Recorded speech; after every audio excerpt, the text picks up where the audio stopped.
Hi, everyone, and welcome to 12 o'clock Friday.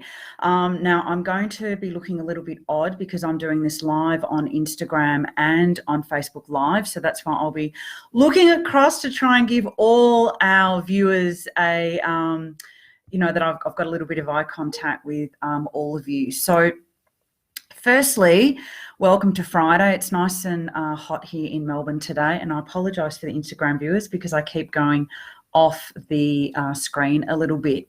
So what I'd love to talk to you today about, obviously it's going to be about forever homes, is a couple of things. Firstly, it's to go through preliminaries for you to think about when you are creating your forever home, and also some timelines to expect. However, I'd also like to tell you how excited I am because your Forever Home, the First Steps online course is launching, and we are going live later today, and there will be information that goes out to you if you are part of the community.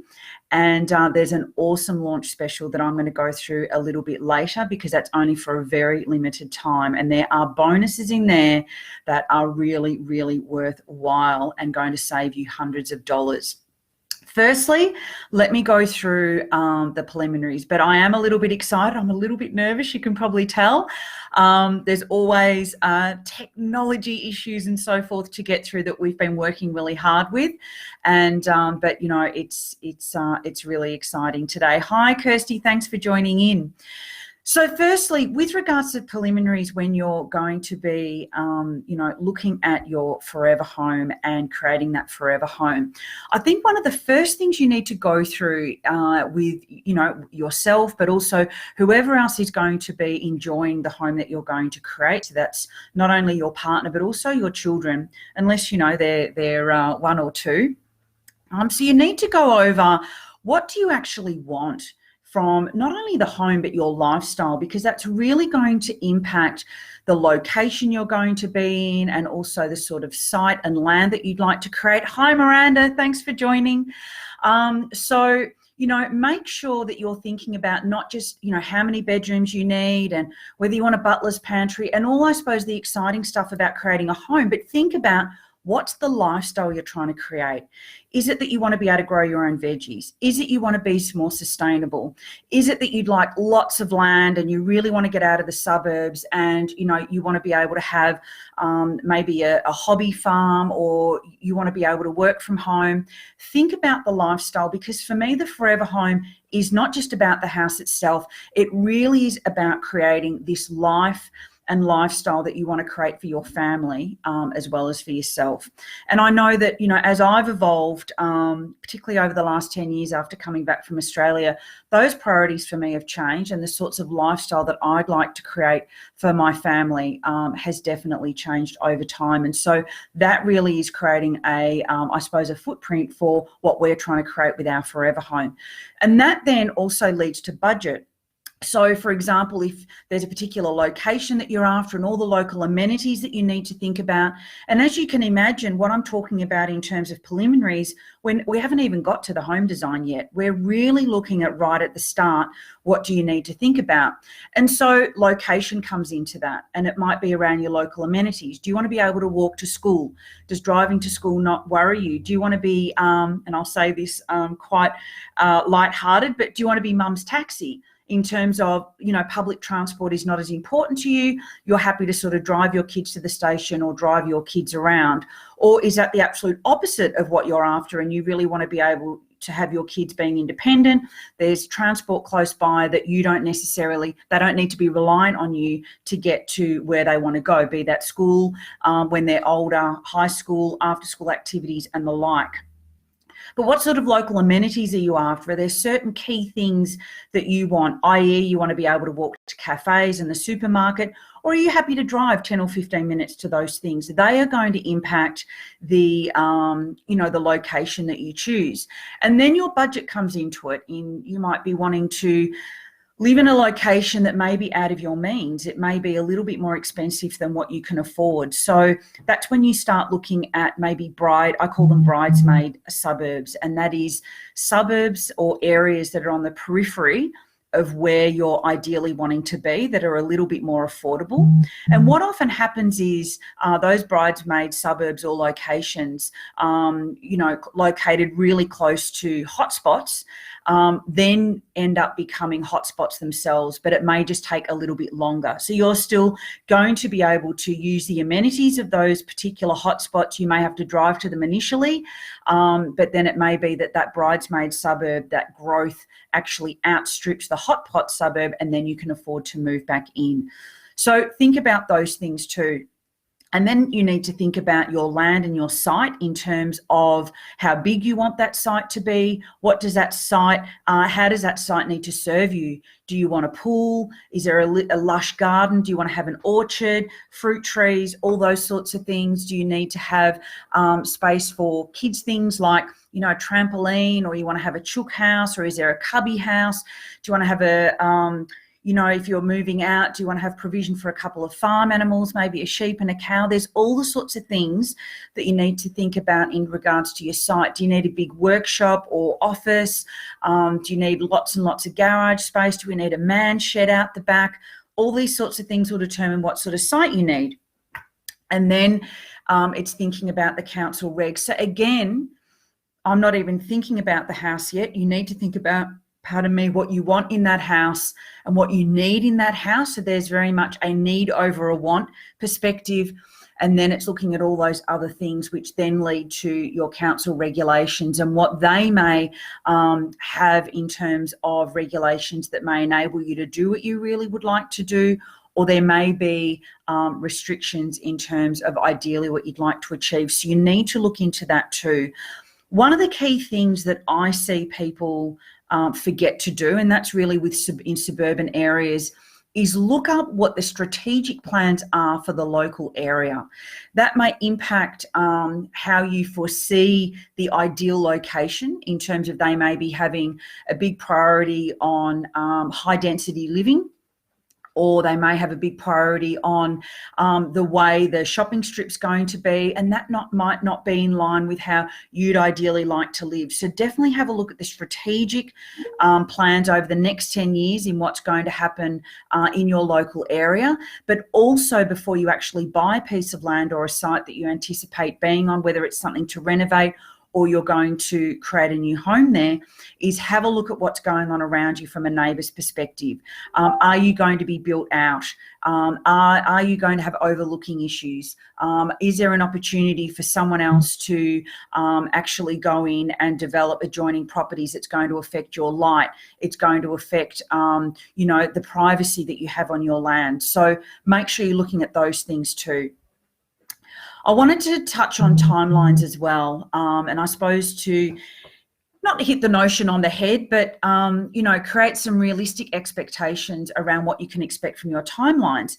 Now, a lot of this preliminary work is going to take time. Even finding the ideal piece of land or your site could take maybe 12 months, depending on, your exact specifications and stipulations in terms of what's going to be ideal for you. I know people that have been looking for an ideal site for over 2 years, just because they know that they really want a north or a west facing garden, and they want a certain size block size. They need a home that's, right for development or is in so poor repair that they can then knock it over and build new. And so it's taking them a long time to find the right piece of land to meet their criteria, and it may take that long time for you too. So in terms of some other key timelines, in terms of trying to find your team, you need to interview people, and that might actually take some time. It might take a while for you to find the right people that you want to have on your team. And then also think about, having a complete, I'll just give you an idea, a reno in terms of a big extension, and a reno may take, anywhere from 4 months to 18 months, depending on how big that renovation's going to be. A new build can take anywhere, I need to hit the notion on the head that you can create a brand new home in a few months. Some of the volume builders can push that out, but, there may be compromises in terms of the quality with regards to that. So I would be looking at anywhere between 6 to 18 months for a brand new build, and we're just talking about the building stages. In terms of the planning stages, so you getting your team, briefing your team, getting all your floor plans, all your working drawings and everything else, that's looking at a 6 to 12 month process. Whether it's a big renovation or a new build, you'll still need to go through that process. And so I think there is an idea out there that I hear quite a lot that, well, I can get all the plans done and everything in 3 months. And you'd have to work really hard to achieve that and do all your specifications and have everything chosen in that time. So I think a more realistic expectation is between 6 and 12 months, and that depends on how quickly you can make decisions and get things going for you. It's obviously going to move much faster if you've got people on board that can help you along the journey with that. So that will mean that it's not going to take as long. Now, the big anomaly is if you need to go to council to get a planning permit, and all the different local authorities have different triggers to determine whether you need to have a permit or not. So, for example, it may be that the land size triggers whether you need to get a planning permit. It may be that a heritage overlay is going to trigger a permit. But when you need to go to council to get a planning permit, it is such a long piece of string in terms of how long is it going to be at council. Some councils work much faster than others. It may take a week. It may take 12 months. And then if you've got people that object to what you're going to be doing, it can then take longer again. So I'm finding that clients are more and more trying to avoid having to go to council. And if they can actually create and design their home, their renovation or their home without triggering a planning permit, they'll do it. Sometimes it's not possible to do that depending on what you want to do. It's not going to matter what you're doing, you'll need a planning permit. So that's the big question mark, and it's often out of your control because you're sitting with a third party. So they are some of the preliminaries that I wanted to go through, and also some of the timelines. The other thing I'd like to highlight to you with regards to timelines is a builder is not going to generate a quote for you within a couple of days. If you're doing a big renovation or a new build, the amount of time that you need to give them to actually produce that quote for you is at least 4 weeks. And when I say that to clients, they're like, oh, goodness me, that's such a long time. But there's a lot of work that goes into getting a quote prepared. There's a lot of different trades that need to be involved. There's a lot of different materials that need to be sourced. And so the builder needs to get all those quotes together before he can pull together your one quote. So there's a lot of time involved in doing that. Some builders will charge for it, but please don't believe that you can get a quote back from a builder within a couple of weeks. It really is fair and reasonable to expect that they're going to take 4 weeks. And, you'll get a good quote then as well. Now, this leads me on to the exciting news that I had today, and that is the launch of Your Forever Home, the first steps. And I'm going to key in where you can actually go and view that. I'll key it in later so that you can actually go and have a look at the course information. It's at whitepebbleinteriors.com.au courses. And this is Your Forever Home, the first step. And this is a course that's been designed, over the last 10 years, I've been helping people create their forever homes. I'm very passionate about forever homes. It's very different than renovating for profit and selling and flipping a home. There's a lot more emotional buy-in, as I was talking about earlier in the week. And so this course is really set up for you to get all your ducks in a row, to be completely planned and prepared, and have no things jogging around in your mind thinking, have I ticked that off? Have I done this? So this course is all encompassing so that you are planned and prepared to go on the forever home journey. So there's lots of different things that I cover off in there. There's a 20-point checklist on how to actually assess the site to make sure that it is going to be right for you. There's lots and lots of downloads for you. And resources that you can actually download and use, including a budget spreadsheet. That is one that I actually use for my own home and has been tried and tested and updated, and it's basically a plug and play. So there's heaps of resources in there, 6 modules and 20 different lessons. But what's the launch special I've got for you today? Well, the first thing is there's a 30-minute consultation with me valued at $197. That is included. There's also a free copy of the book, Your Forever Home. This will be sent out to you. I'll sign it for you, and this will be sent out to you.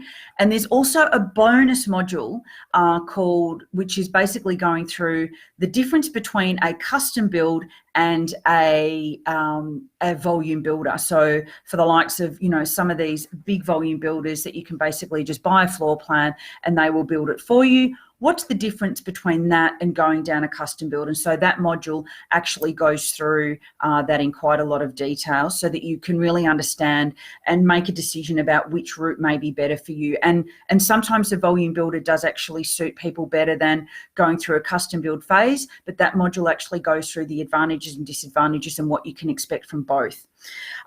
So the other great thing that the course gives you is a members only access to the Facebook group. And I will be going in there on a regular basis to answer all the Q&A that is posted in there. And that's going to be an exclusive community where we can get together and really help each other on our forever home journey. But I will be there to help you through your journey as well. And so that is the launch special. It's only open until the 28th of February. So after the 28th of February, it'll just be when you purchase the course, you will get the course and the community Facebook group, but you will not be getting the other bonuses, which is the book, the bonus module, and also a consultation with me, exclusive consultation with me directly. So has anyone got any questions about the course or about any questions about what I've been talking about today? Because I'm more than happy to answer any questions for you. And I'm also going to post a link to the course in this page. And I do thank you for coming on board today. And I am then going to end it there. And I hope to see you. I'm going to be doing a regular Facebook Live every Friday starting next week at 10 o'clock. And I'm going to have a different topic every week that goes over anything to do with your forever home and, giving advice and guidance on what are some of the things that you need to consider, plan for, and so forth. So every Friday, catch me here, 10 o'clock. And we're going to go through something else to do with your forever home. I wish you a fabulous weekend. Enjoy the sun if you're in Melbourne, and that's bye for now.